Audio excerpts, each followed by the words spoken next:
সাবেক ভোটবিহীন প্রধানমন্ত্রী শেখ হাসিনার দুইটি কথা, একটি উনি নিজেই ভুল প্রমাণ করে গেছেন, আরেকটি কথার সত্যতা আপনারা যারা বর্তমানে তত্ত্বাবধায়ক সরকারের নামে ক্ষমতায় আছেন আপনারা তা প্রমাণ করিতেছেন। প্রথম কথাটা হলো, উনি বলেছিলেন জনগণের ভোট দ্বারা নির্বাচিত সরকারের মাধ্যমেই সুষ্ঠু নির্বাচন করা সম্ভব, যা কিনা উনি নিজেই 18 সালে তা ভুল প্রমাণ করেছেন।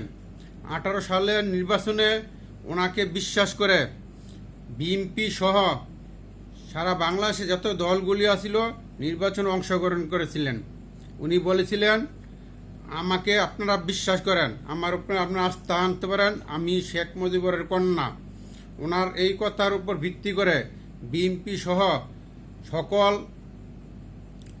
নির্বাচনমুখী দলগুলো নির্বাচনে অংশগ্রহণ করেছিলেন, কিন্তু নির্বাচনের ফলে তার এই কথার পুরোপুরি মিথ্যা প্রমাণিত হয়েছে।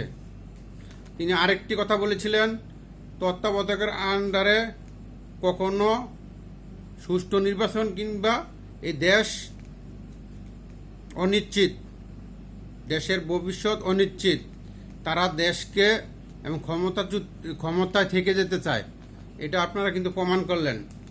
শেখ হাসিনার পতনের পরে আপনাদেরকে নির্বাচনকালীন সরকার হিসাবে দায়িত্ব দেওয়া হয়েছে। আপনারা 3 মাস লাগুক 6 মাস লাগুক একটা সংস্কারের মাধ্যমে নির্বাচনের দিকে এগিয়ে যাবেন, কিন্তু এর কোনো কিছুই কিন্তু আপনাদের কার্যকলাপে দেখা তো যাইতেছেই না। অপরদিকে আপনাদের সরকারে থাকা লোকজনেই আবার দল গঠন করে মোটামুটি সময় দলকে মোটামুটি দাঁড় করানোর জন্য মোটামুটি একটা বেশি সময় চাইতেছেন, এবং আপনারাই সামনে নির্বাচন করার জন্য এবং ক্ষমতায় থেকে যাওয়ার জন্য কিভাবে থেকে যাওয়া যায় এর পুরোপুরি কায়দা কানুন যা কিছু করা লাগে সব সিস্টেম করতেছেন। এটা কিন্তু শেখ হাসিনার কথারই প্রতিফলন। শেখ হাসিনা যা বলে গেছে যে তত্ত্বাবধায়কের কাছে আমাদের দেশ নিশ্চয়তা নাই, তারা যারাই আসে তারাই কিন্তু গিলে খেয়ে বের চায়, এর প্রমাণ কিন্তু আপনারা দিয়ে গেলেন। সুতরাং শেখ হাসিনার দুইটা কথাই কিন্তু ফলে গেল। তার আন্ডারে জনগণের সরকারের আন্ডারে নির্বাচন সঠিক হয় না, ওটাও তিনি নিজেই প্রমাণ করে গেলেন।